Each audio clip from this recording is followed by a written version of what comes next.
Hello! Ginisang ampalaya tayo, guys. Dinner for tonight. May natitira pa akong shrimps. Yan, frozen yan. So, nasa freezer lang siya. Isinama ko na.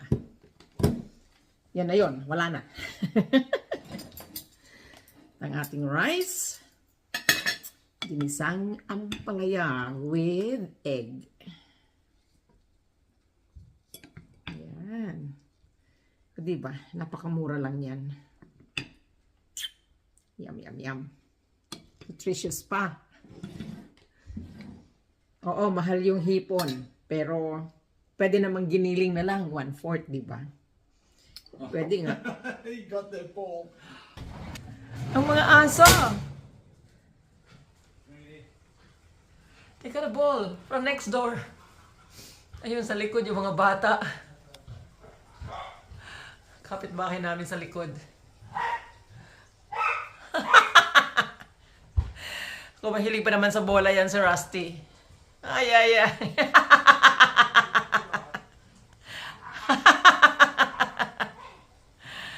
Nako. Ayun.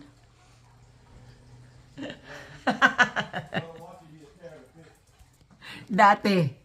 Ganyan din, may nangyari. Naglalaro yung mga bata sa likod. Hindi namin namalayan. Tumawid yung bola nila dito sa bakuran namin. Kumakatok dito sa harapan ng pintuan namin. Pagpunta namin sa likod, ala na, gutay-gutay na yung bola. Si Rusty pa ang iyo. Nako, walang patawad yan. Mahilig sa bola.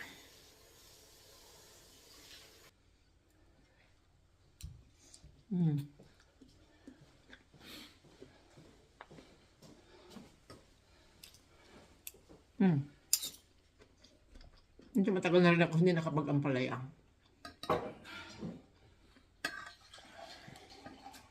Yan guys, yung ampalaya na malalaki, yung matataba. Hindi masyadong mapait. May pait pa rin siya, kaya nga tawag sa kanya bitter gourd or bitter melon. Bitter talaga siya. Pero kumpara sa lahat ng ampalaya, yung malalaki ang pinaka hindi mapait.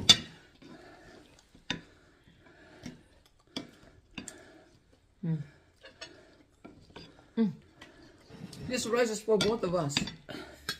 Oh, you were really hungry, maybe. Nakalimutan ko. Not much, only a little bit. A little bit.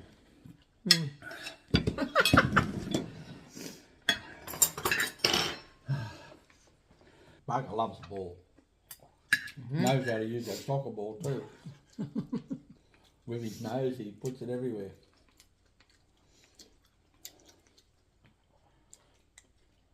I have to go and pick that poo up too. Do it after dinner. Was I able to bite it? He hadn't tried. He only does that when he gets bored. You go up and rip it to shreds. I was trying to. He was just pushing it.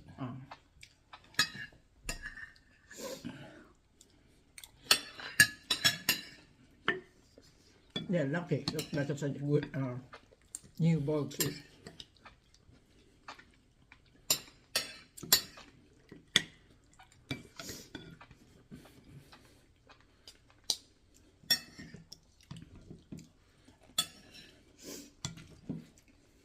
Some more, honey.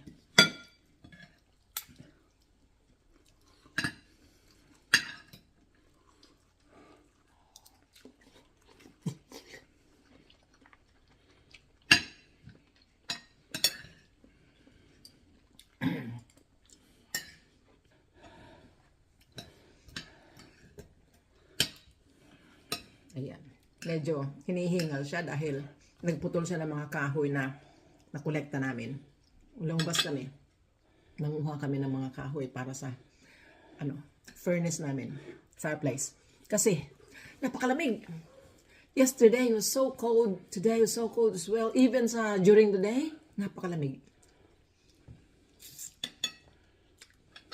Anyway, siguro kasi malapit na magtagtunaw. Yes! 1 month na lang.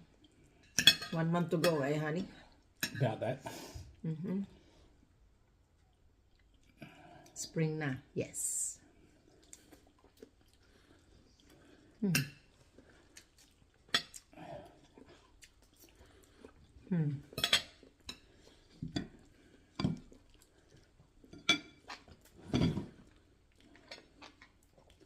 Beautiful.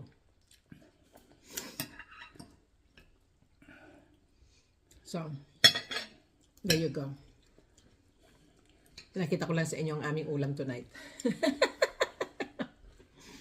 Another tipid na ulam. Ginisang ampalaya sa itlog. May hipon dahil meron kami. Kung wala, edi wag nang lagyan. Ganun lang yun. So, enjoy guys sa inyong dinner. Maging ano man yan. Let's give thanks to the Lord. Okay?